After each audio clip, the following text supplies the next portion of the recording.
Good afternoon. Welcome to everybody who's joined us for the launch of our Screen Industries Inclusive Recruitment Toolkit.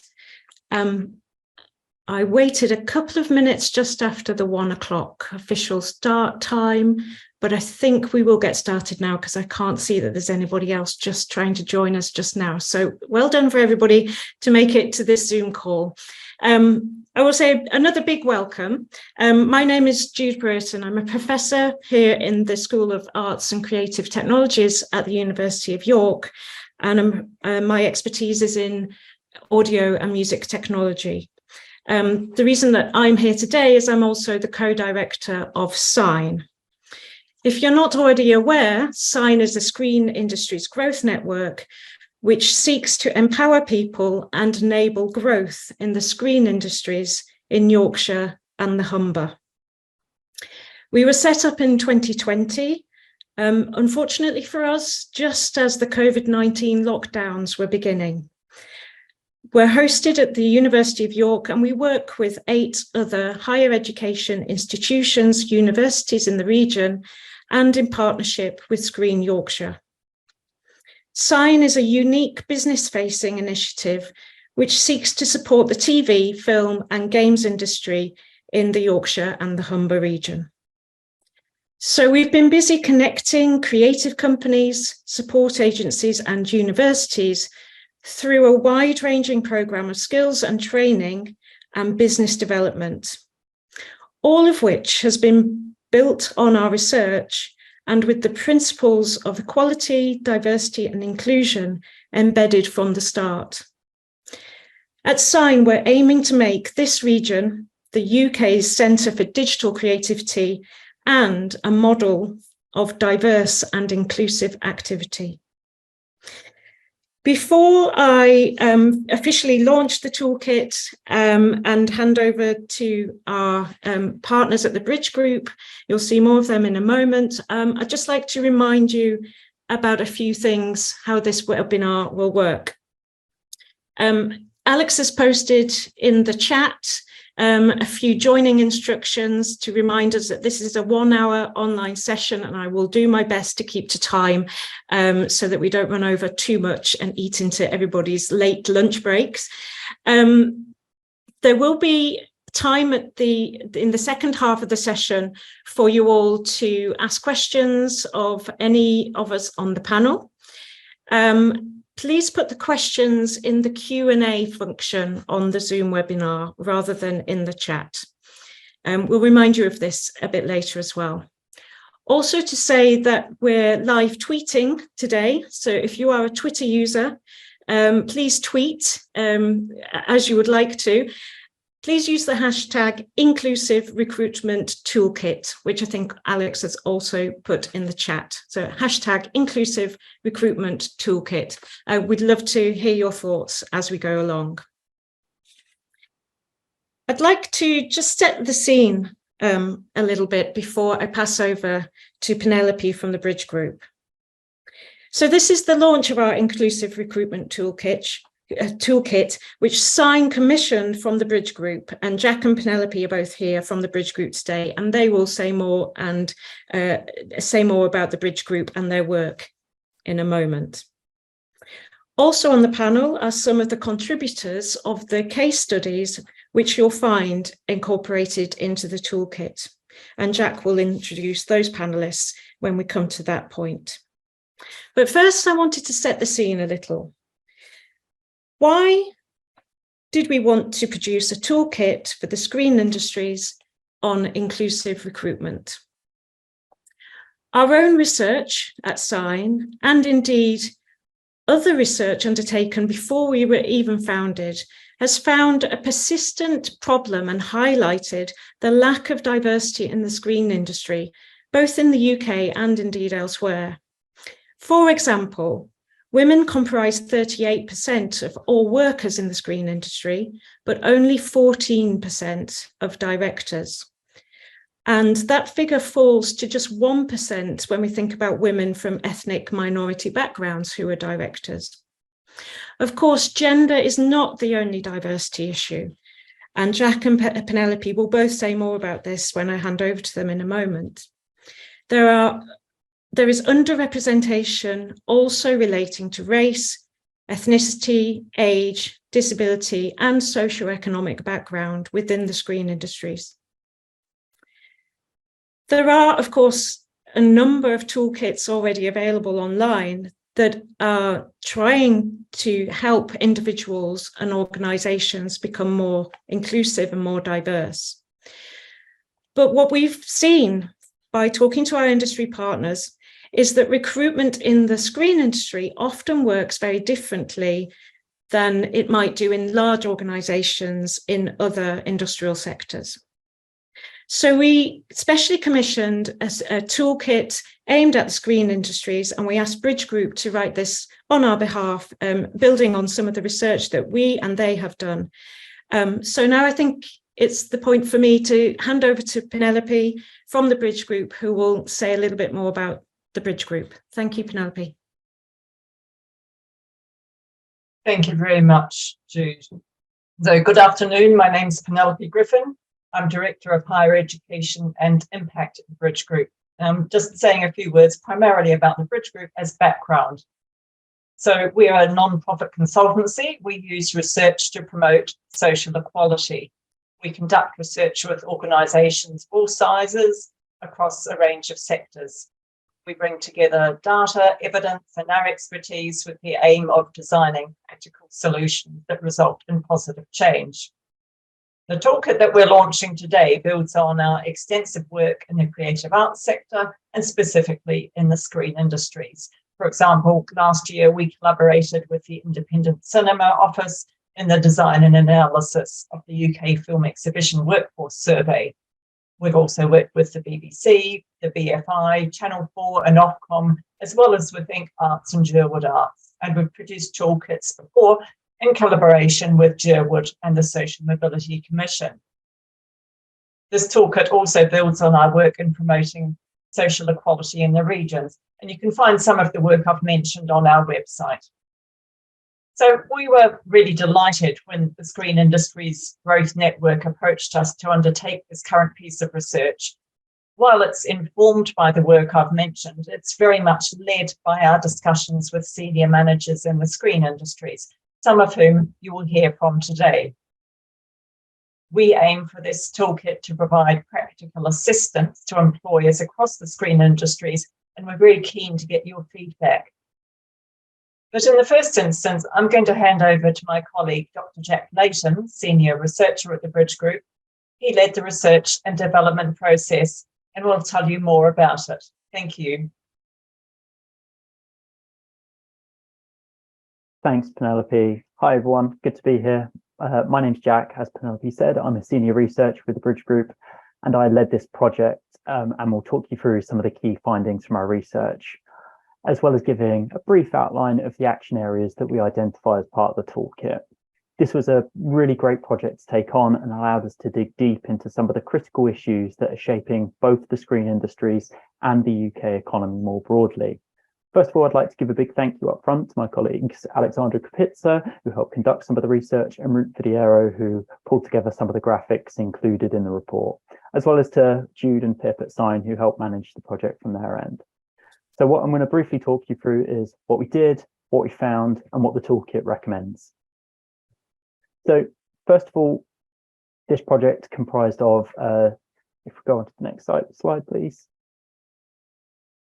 So this research comprised a systematic overview of the evidence from both the community of researchers working in this space, policymakers and practitioners undertaking work. And we're really indebted to some of the data that they've distilled.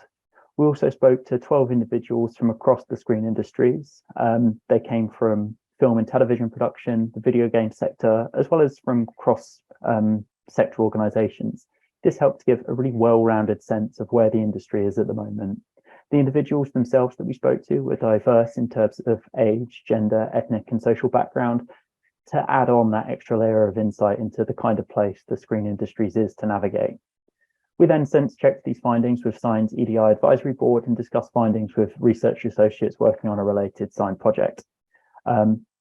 what all of this material helped us do was to really understand the challenges facing the sector and begin to develop actions that can begin to respond to them.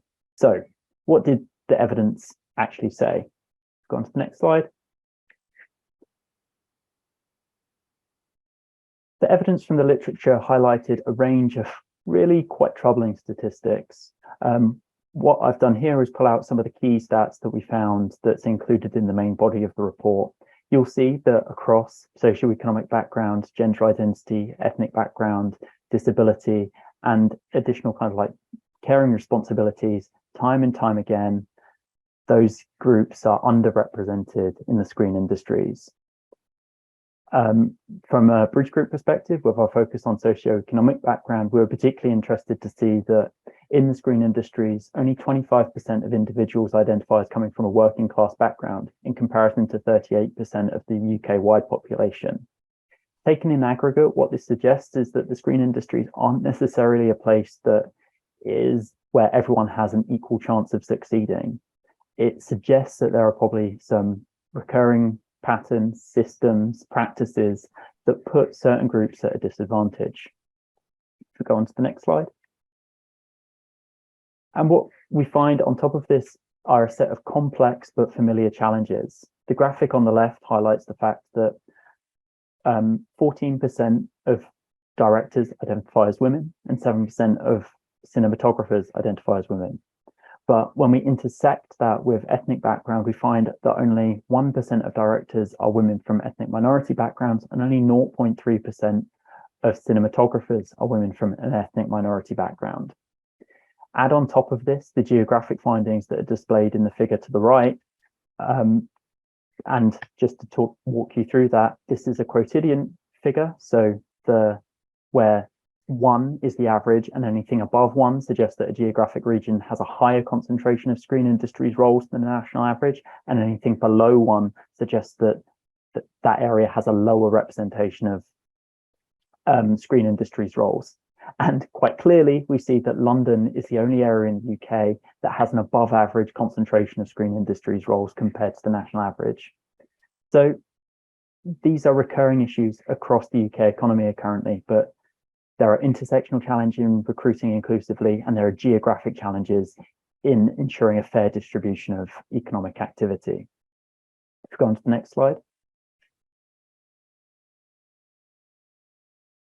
So to kind of like try and understand what the patterns were behind the numbers, we conducted interviews with a range of experts to try and find out what it was. And what we found was that the screen industries are experiencing a skill shortage, that there's not enough people with the right skills and experience to fulfill the roles available. What this means is that recruiting inclusively can often take a second priority compared to actually getting the people on the ground to do the work. We also found that the screen industries are operating under immense economic pressures, which often flow from commissioning. Commissioning budgets are tight. They don't often allow for extra time and money to recruit inclusively, or necessarily to undertake the kind of inclusive practices that can make workplaces available to everyone. And the screen industries can still be described as a prestige culture. It's an industry that people want to get into. They are prepared to work over contracted hours. They're prepared to put their whole selves on the line, and it is immensely competitive. What these cultural dynamics mean is that it can be more difficult to get into this sector if you come from a lower socioeconomic background or an ethnic minority background, for example, because of the unhealthy working practices that are promoted. We did find that there are pockets of good practice, but these are pockets. It's not the kind of systemic change that we'd like to see. We also found that there is an underdeveloped conversation around socioeconomic background. On the back of the Me Too movement and the tragic murder of George Floyd, there has been a really robust conversation around how to make the screen industries inclusive for women and inclusive for people from an ethnic minority background. But what we heard reported on the ground was that the conversation around socioeconomic background hasn't had that same catalyst and is in comparison underdeveloped. If we go on to the next slide. So what this means is that the screen industries often mean that they're a job market that is more difficult to navigate for candidates from lower socioeconomic backgrounds. All of these factors mean that what we hear is that To get into the screen industries, one of the most pivotal things is access to experience, but this experience is unevenly distributed and difficult to access. Professional networking continues to play a critical role in getting roles and hearing about roles, and that these networking opportunities aren't only about official events, they're also informal networks that people build, where social background and sharing a cultural background can really play a big role in feeling that you fit in. And again, that uneven geographic distribution of opportunities is really pivotal. The UK has a prohibitively expensive public transport network and prohibitively expensive housing costs. This means it can be really difficult to locate yourselves in the prime locations where it can be easier to build a career in the screen industries. And what's more, there are manifold upfront costs, as well as limited time and budget for training. If we go on to the next slide. So although there is a compelling case for change, many of these issues are rooted in systemic economic processes and deeply rooted cultural norms. There will not be a silver bullet for tackling all of these issues, which is why the toolkit that we've developed takes a multifaceted approach where we identify 6 key action areas for trying to make the screen industries a more inclusive workplace. If we go on to the next slide. So our toolkit is structured around these 6 key action areas. They're hiring, progression, outreach, culture, data, and geography. Hiring is all about getting the right people in the building, making sure that the practices are as accessible to as many people as possible, and that there are many ways into the sector as possible. Progression is about making sure that those that get in are able to get on and succeed, that they have access to the right training and development opportunities. Outreach is about asking organizations to reflect on where they're working and how they're working. Are they engaging with schools and universities? Are they engaging with local communities? How do they make sure that they're out in the communities that they're working in? Culture is about changing the culture of the screen industries as a whole, about starting conversations around diversity and inclusion, about asserting leadership and making the culture a more inclusive place. And data, the engine of change, is about, better understanding where things are at the moment, advising on the right data to collect, how to action it, and how to improve in different areas. And geography is a challenge to think of through how to make the screen industries a less geographically concentrated organized sector, and to think about how it can be located in more places and reach more people. And if we go on to the next slide, we can see that this is broadly what the toolkit looks like. I know the text is small, I don't expect you to read it, but the toolkit is structured around a table of recommendations broken into the 6 key action areas, where we tailor recommendations both for smaller organizations and for larger organizations. We've done this because capacity can be such a critical issue where organizations feel like they don't have the capacity to act to improve the inclusiveness. So what we've done is we've set small steps for smaller organizations that have limited capacity, time, and budget for acting on this, and then more ambitious challenges for larger organizations that do have dedicated resource, maybe a bit more budget and time to act. So across the 6 action areas, there's a whole wealth of different ideas, suggestions, recommendations, and policies that we encourage people to engage with. So please do download the toolkit and have a good read through. And accompanying the tables are 6 case studies, trying to bring to life some of the themes that are addressed in the table. And they are based on some good practice that we identified as part of our research, setting out in clear terms what was really working about what we found. We hope it can be a practical resource that organizations can adopt and use. Let's go on to the next slide. Making the screen industries a more inclusive place to work and build a career will demand a multifaceted approach that can respond to the intersecting challenges people face.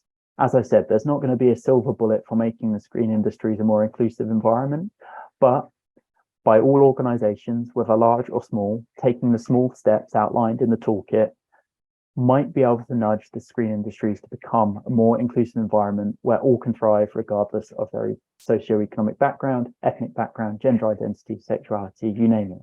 We want the screen industries to be a more inclusive place for all.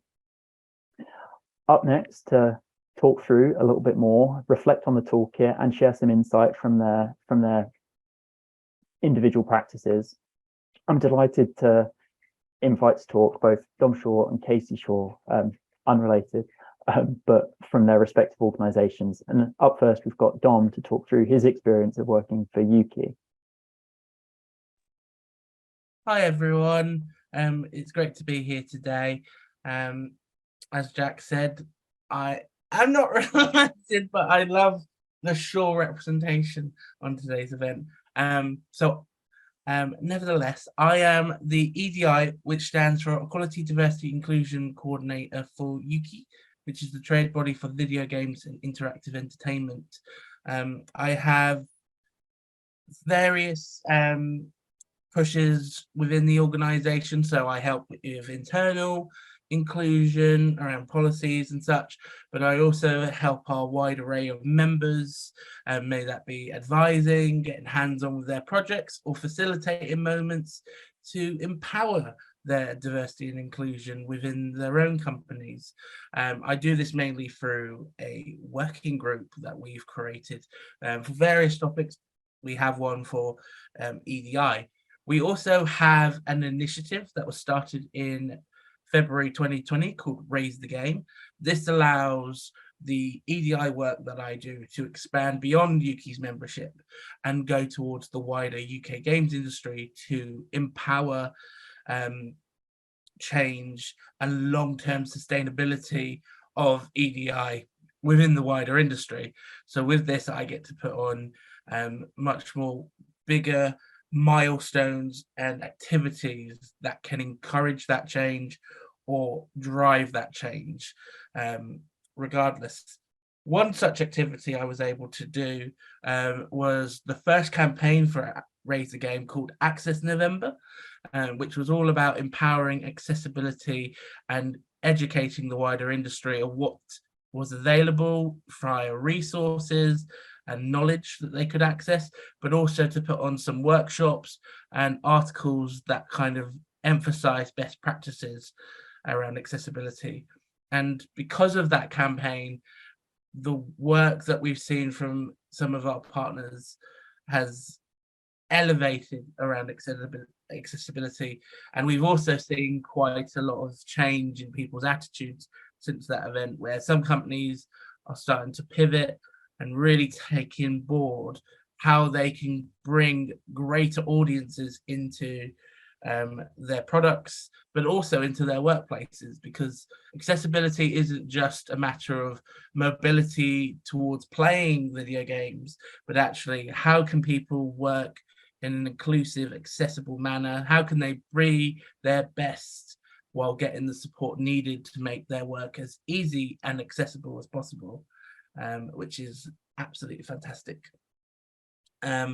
Obviously, I go into more detail about this into the case study that, as shown on the screen, is on page 28 and is number 4, which is a lucky number for me, which is fantastic. But I will cut it short there because I don't want to hog the mic.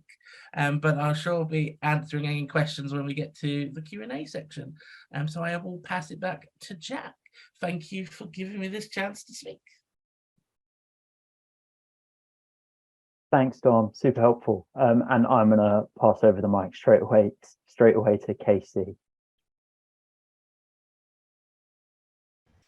Hello there. Oh, this is very exciting. I'm sat here cheering everybody on because just having these conversations is just so exciting for me and something that definitely needed to happen. So very well done to everybody. But I digress. So I'm Casey Shaw and I am a producer at a little company called Idle Work Factory, which is an independent film production company which is based out of Bradford. I'm actually from Lancashire, so I'm not a Yorkshire native, but my partner Jordan, who founded Idle Work Factory, is actually from Dewsbury. An Idle Work Factory was started by Jordan as a response to negative or poor or inauthentic representation of working class people, specifically in the north. There was a lot of media coverage around the time that Idle Work Factory founded in 2019 around the representation of working class people on TV, in film, in the press that we felt wasn't very true to the experiences that we had coming from working class backgrounds. So Jordan and I are both first generation within our families to attend university. And it was quite insightful when we did go to university that we realised that moving away from where we were raised, that a lot of the people at uni didn't have the same lived experience as us. And it was at that point that we realised the distance that we had travelled to actually attend university was a greater distance than many people from much more privileged backgrounds. So Idle Work Factory is a film production company that serves to provide opportunities for people from underrepresented backgrounds. And what we do to provide these opportunities is we found that a lot of the data around diversity came from people in employment and in further or higher education. And we felt that there were people that weren't even being included in the conversation that needed to have opportunities. So we started to engage with communities around, particularly around West Yorkshire, people who may have not had the opportunity to go into education. They may have, English might be a second language. They may have found the traditional education route quite challenging for many reasons. They may be single parents or young parents. And there was lots of people that had these really distinct voices and amazing talent that weren't being given an opportunity. So we decided to place inclusivity at the centre of everything that we did, every film and project that we made. So we made a commitment to hiring trainees on at least 50% per production. And fully engaging with the places that we work by engaging with these community sites on a long-term sustainable basis. A most recent project that we've worked on was a Channel 4 funded film called Youthless, which was written and directed by our founder, Jordan. And just as part of the casting process for that, we decided to visit social housing estates, sports clubs, youth centres to find actors and behind the scenes talent that who may wanted to have an opportunity working in film. So we kind of continue that through all of our work, and most recently we've been lucky enough assigned to invest in our community-led film school, which provides long-term sustainable training and skills development for people from underrepresented backgrounds to kind of take that step into industry and form a network that they can take with them in their careers as film or screen practitioners. So we have a case study on page 34 about our ongoing work with these communities and our film and content. I think it's back to you, Jack. Thanks, Casey, and thanks, Dom, too. I think maybe what we could do now, if we go onto the Q&A function, we can open this up into a bit of a discussion. But first of all, maybe Jude, if you'd like to offer some reflections on both the toolkit and what Casey and Dom have shared with us. Thanks, Jack. Yeah, I don't worry, I'm not going to talk for a long time about our own work at Sign, but just a few reflections on what Don and Casey have both said. Firstly, Casey, welcome as fellow Lancastrian. We haven't met before today, so flying the flag for Lancashire. I'm also from Lancashire. That's not just random. I think what's really stood out for me is throughout all our work on Sign, it's become apparent that there's a lot of work to encourage people coming into the industry. So how to get into the screen industry seems to be a little bit of a refrain. Lots of skills development around that, careers education, lots of courses you can go on, lots of free online courses now.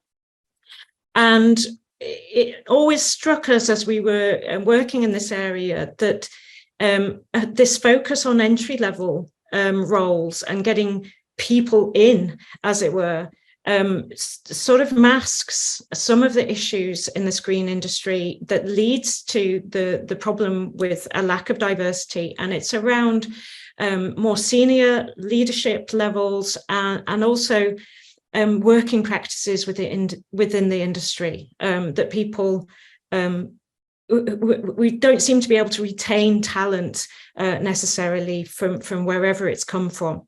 So I think that what's great about the toolkit is it also targets people in senior leadership and those with responsibility for hiring and recruitment practices.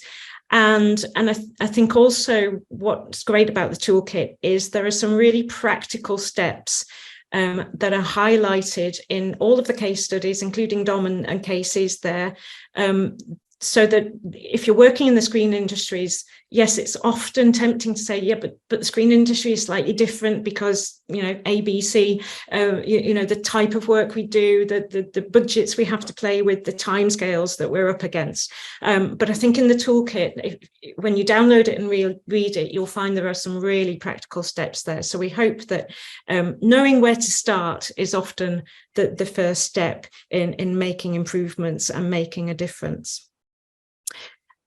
Jack, I think we're just about running to time, which is fabulous. So we've got plenty of time for questions from our webinar participants. There's already one in the chat. It's actually two.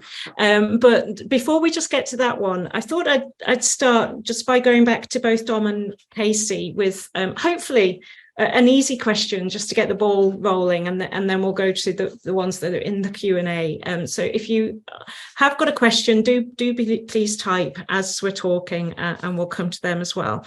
But Dom and Casey, I wonder whether you could highlight for us, I was talking about practical steps, could you highlight please just one or two really small steps that you were able to make in your own organizations that you felt made a change?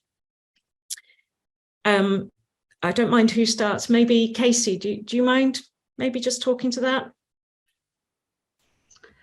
A couple of steps that I think have made a huge difference to us, and I understand that you need the resources to be able to do something like this. We partner, and Jordan, my partner, works closely with an organisation called the Unit in Bradford. And as part of the unit's work to deliver workshops and skills development around the screen sector, we also put on open social events. And I think planning social events that don't necessarily require anybody to come and deliver any piece of work or have an existing understanding of certain disciplines like screenwriting, cinematography, virtual production, allows people to come without the pressure and just build that network. And I think that is the most important thing, that when people come together in a room and they're able to just have an informal brew with each other and a catch up and share ideas, that cements a connection that allows people to move forward. Because the most important thing that we found is that people that we work with all have this idea of imposter syndrome, and it's about building that confidence, and through building connections and friendships and relationships, they get the confidence to share ideas and say, look, I don't know where to start here. Do I need to learn how to do this? I really want to be a screenwriter. I want to be a smartphone cinematographer. What should I do? And we can build on that then and say, oh, there's this opportunity that we could support you with, or you've made a new peer here that knows how to do this. So I would say any opportunity, even if you're just going to your local pub on the quiz night, but any opportunity to put a flag in the ground and say, everybody is welcome, come along, really does provide that kind of face-to-face, the social skills for people to move forward and feel a part of something and feel recognised. Thank you, Casey. That's a really nice example. Dom, I wonder if you have anything to add. So a small step, obviously, you were mentioning the November-long campaign, which is, you know, quite a big chunky piece of work. But was there anything perhaps within that isn't easy to implement, but actually has some good impact? Absolutely. I mean, it's kind of a mixture of Access November, but a measure that I continue to put in any events is that kind of thinking about making them safe spaces, making them inclusive, and really thinking before setting up the event how accessible you can make something, because it's not just a matter of, you know, bringing the mindset. You've got to think, actually, am I having unconscious biases with the venue I choose, or has there enough options that people from all sorts of backgrounds can feel welcomed? And an event that I have been doing for the last 3 years that really channels that energy is what I call the Festival of Food Evening. I've been doing this every year in Brighton for the last, as I say, 3 years, and we, you know, through that event, I think about the venue use, where we take up a venue called the Shelter Hall, which is a food hall that has 7 kitchens of all different cuisines. So any dietary requirement is covered. They're fully accessible via lifts and ramps, so anyone with mobility issues can attend. But I also then think, what can I do to make people's experience more welcoming and provide a safe space? And that's where providing name stickers that have pronouns and have what's called, it started just before lockdown and then it's slowly coming back out, is the traffic lights color code system for badges and stickers, where, you know, you use green and blue to show that you're welcoming to talk to anyone and you're able to hug or do any form of physical contact. Amber, where you rather prefer fist bumps or limited contact while you'll still have interest in networking. And then there's red for those that are a bit cautious of their environment and really need either more support or just some space to feel comfortable. And I think allowing people to have that expressed clearly is so vital. It doesn't mean, like, so for example, someone has red, it doesn't mean they don't want to socialize, because they wouldn't have come to the event. But for people to be aware and make those soft adjustments on the fly, I think just makes people's lives so much easier, especially as Cassie already said, people get a lot of anxious, get a lot of stress from networking and interacting. So if I, as the event organizer, can soften the blow, I want to do that. And something that I'm trying for the event this year, which is actually happening next week, is we're putting in a quiet room, so that anyone who has sensory overload has a space that they can really go in and chill. And there's a what they call social bingo. So you set up some like key questions to give people when they come to an event. So for example, find someone who has a dog, or find someone who is a narrative designer. Giving people, especially people who are new to events, these prompts to go and network with others allows them to go out of their comfort zone, but in a safe way, and also get to network and meet different people on the fly. So there's lots of ways to really empower people and really create positive spaces. And also, I just wanted to highlight another thing that we're slowly doing at Yuki, and I've been promoting to the wider industry, is again, thinking about that kind of feasibility and that knowledge. When it comes to recruitment and onboarding, a big thing that I advocate to companies is sending questions up front to applicants and making sure we're alongside those questions. Everyone they're going to meet is listed, and if they're going to do it in person, there's a visual guide of how someone can reach or know which spaces they're going to use within a place, because those aren't cost, like they won't cost heavily, because actually providing the questions up front gives people reduced anxiety. They know what they're going in for, they know what they're going to be asked, they know who they're going to meet with the pictures or just the names and the titles. And as well, if you're like myself, a hot pot of neurodiversity, Google cannot help you when trying to find directions and find hotspots if you're in a new area. So having a guide visually through photographs of this is the building to look out for, this is the entrance that you'll go into, again, reduces the blow and makes people feel more welcomed, especially if they are wanting to join your company. You know, we're in an age now where it shouldn't just be all about the candidate showing the employer, you know, this is why you want me.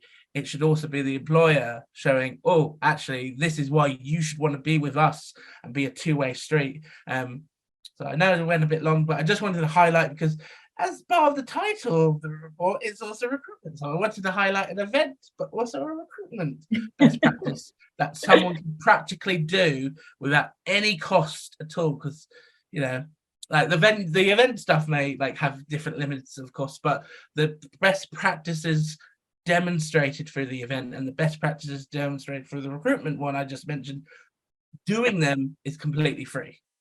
Thank you. That both really interesting answers, and I think just to summarize, you know, so there's something around socializing, networking, feeling included, feeling a sense of belonging. You know, in these budgetary tightened times, often these are the bits of company working that get squashed out in the budget spreadsheets, but they're really important. And then Dom, you led us on a little bit to be thinking about interview practice, which, as you say, doesn't cost anything, actually, just to think about the people that you're bringing into interview and how to handle that interview, which I think will lead me on to one of the questions that we do have in the Q&A. It's slightly different, but it's related to the hiring practice, I think. And I wonder whether Jack or Penelope, you want to take this one. Is there any guidance about how screen industries can start to implement more pay transparency in a way that promotes inclusion for those from different socioeconomic backgrounds? Yeah, it's a really great question. And I think the short answer is encourage organizations to do it. What we find when we're looking in this space is that it can be such a challenge in and of itself to get organizations to be transparent about the people that are working within them, let alone what those people are themselves earning. So I think starting a conversation around pay gaps, pay transparency is super important. And we do see some of the larger organizations kind of taking our lead on that already. But I think one of the things to make that start to happen is to start a culture where people feel safe kind of sharing that kind of information, and also being clear about what's going to happen with that information. Quite often with D&I data collection, we know that individuals can feel like they're not quite sure what's happening with the information that they're passing on, don't necessarily trust the organization that they're passing it on to. So I think if an organization sets a really clear kind of culture, a really clear policy, and is really clear about what they want to be doing with the information that they're going to be gathering, I think that can help develop that trust where people will share that kind of information. So I think it's partly a will issue and it's partly a trust issue too. Mm-hmm. Thank you. Penelope, do you want to add? Yeah. So just, I mean, one thing that's in the toolkit is about sort of actually bringing people on board is to be just very clear about what the job does actually pay. Because I think sometimes we've found that that's not necessarily clear.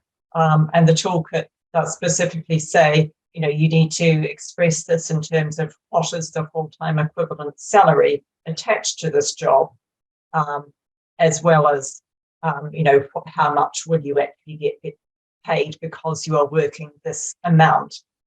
So yeah, the FT, so the full-time equivalent is necessary for people so that they can actually see, well, you know, okay, this is not a high salary, or this is a high salary. Yeah, so that is one way that people can do that. And pay transparency, I mean, yeah, I mean, what Jack said, of course, yes, you know, I think it's a really tricky area. A vaguely related thing is that, so I'm thinking of our work with Sherwood, and there was a suggestion in that, and Inc. Arts, and there was a suggestion there that senior roles could actually, in some organisations, you could consider making them senior on a rotating basis. So providing more opportunity for people within the organisation that, you know, someone got to hold a position for a year or 2 years or whatever, and then it went to another person within the organisation, can be useful just in terms of getting progression opportunities within that organisation. Thank you. Thank you, Penelope. We'll move on to the second question in the chat, again around recruiting practices. The question is there any guidance around how businesses can drop university degree requirements in more and more jobs? I'll say something very briefly here. I guess as a lecturer at a university, we don't mandate that companies would require a university degree. I'm guessing that's up to the companies themselves as they're recruiting people into their own organizations. I don't know, Penelope or Jack, do you have some more insight on that? Is that, why are degree requirements mandated? Are they mandated, or is it in effect just a sort of tradition that's grown up now? It's a traditional cultural norm, and universities can be fabulous places to get lots of great skills, experience, insight, wonderful places to kind of like build yourself as an individual. But when we find in the hiring practices is that they can often function as a shorthand for all sorts of social and cultural norms that are just more exclusive, particularly when that gets into postgraduate degrees, where the biggest predictor of whether someone will have a postgraduate degree is whether they've got the money to fund a postgraduate degree. So what we encourage employers is not necessarily to completely drop the requirements, but to think really hard about what are the skills that are actually needed to fulfill the role that's being advertised, and is a degree a fair measurement of that? I think thinking through it in that way, you'll find that organizations drop the degree requirement because it isn't necessarily an accurate predictor of whether someone will do well in that role. And the second aspect of that, which I'll share, is that in some other research that we've been doing recently, where organizations have less of a focus on degree requirements, I've been really amazed at the difference it makes to the general culture when the norm is not having a degree compared to having a degree. It just facilitates a slightly more friendly, open kind of like culture that is more open to people progressing regardless of their socioeconomic background. So yeah, a really helpful question, and I'd encourage all organizations to think really carefully about what requirements are actually needed to do well in the role. Thank you, Jack. That's a really important point that you make. And actually, I can say from my experience as an educator in a university, I think often our students feel that the degree is indeed a shorthand and a shortcut to getting a job in whatever industry that they're wanting to go into. Whereas I think we as educators would like students to understand that it's not just the degree on a piece of paper, it's the skills that you've developed, it's the critical thinking, it's the awareness, it's the understanding of how things work, it's the understanding of how you might go about learning a new skill.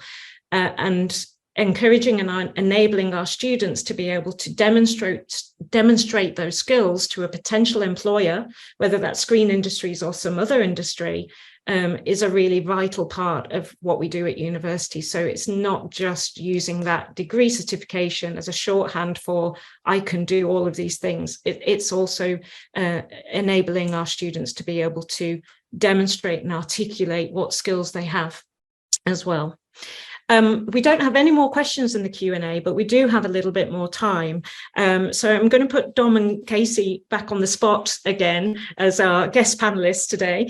And I wonder, without being too negative, because we don't want to end on a low note, but I wonder if you can say, Dom and Casey, a little bit about, was there ever a time where you felt you might get some pushback on some of the things that you were hoping to implement, or indeed you did get a little bit of pushback, and how did you get around that or get through that, work through that as well? So just so you spin it round to a positive ending for our Q&A, but obviously in the back of everybody's minds is, people might not like it if I try and change things. We're all resistant to change. Dom, can I start with you this time? Sorry. Absolutely. And just to answer both the current question, but also could I have a say of the previous question? Yeah. Because what I really liked about that is actually, universities should be considered as a pathway for a job, and I really loved how you described how a lot of students do think it's the shortcut to get an instant job, when actually no, we as an industry need to encourage it's another pathway, but also empower other pathways and find ways of upskilling people, may that be through internships or apprenticeships, but still encouraging university if that's people's comfort. Because for me, university was an experimental ground where I could just really have that space to go wild, and you're almost like a scientist, like you're just doing all sorts, and then you come out and you're like, I've done, oh shit, I better go. And then you're just like into the wild, but you never did I come out going, oh, instant job for me. But that's, I think, is a mindset that can happen with a lot of students. So it's all about kind of encouraging those different pathways. And, you know, in terms of skills, I think empowering skills more than just degree and experience, because there's a long old tradition in games where, oh, have you not got 10 years games experience? Oh, I guess you're not, this is not for you. When that is, it's not shifted completely yet, but it's slowly shifting, and it's because we're emphasizing more on skills rather than experience. And actually skills can come from anywhere, especially transferable, may that be from education or other industries. So that was my little insert for the first question. And then in terms of a negative to a positive, so that's actually it's something that I've actually dealt with recently. So there's a big factor around accountability when we talk about EDI. You know, how are you actually proving that you are making these changes and really striving for that change? And I think one of my biggest pushaways was when I initially I drafted off a new process and procedures to make an accountability system, and I pitched it to some companies, and I definitely had some like from the bigger companies, I really had some like, do you expect us to do this? And I was kind of like, yes. And yeah, those conversations were a bit like, I was a bit like the comedian on the stage and the tomatoes being thrown. But instead of letting that dishearten me, I went back to the drawing board, and I've been editing an accountability system that works for big companies, but also small companies, and really trying to make something that works, that keeps the purpose of, you know, how can we make sure people from an evidence perspective are making these changes, but also not be arduous and make people write tons and tons of reports. Because I think even for myself, like, I don't really want to be sitting there reading over 200 companies 30-page report about how they're making these changes. Obviously, we need to shorten and make that sweeter, but equally keep that accountability. So it's a balance of the two. So what I'm currently working on is really refining that process and turning that into an automated annual process that's going forward, which hopefully I'll be able to share in the future. Raise the Game will be doing annually with its partners to go, here is some evidence showing our partners are really proving they're not just talking the talk, but they're walking the walk. Brilliant. So it's the evidence base and just making change easy. Casey, have you got something to share with us quickly? Changing a negative to a positive just before we wrap up. So Idle Work Factory, I guess, was set up as a production company because Jordan and I, as writers, directors, producers, were finding it really difficult to break into other production companies. So what do we do when nobody wants to read our scripts or finds them a little bit too edgy in a sense, because we're talking about authentic characters that we grew up around that aren't necessarily seen on TV? We set up our own production company. And I feel like we've really persevered in sticking to our own brand, being authentic, being true to ourselves. And we've been fortunate enough over the last couple of years that that's paid off, and that because we have stayed true to ourselves, there is an audience that really resonates with our stories. So over the last year, we've produced 3 shorts for Channel 4 and a couple of other projects and music videos and creative content. And one of our shorts is now being developed for TV. So I guess it's about persevering with who you are and staying true to yourself.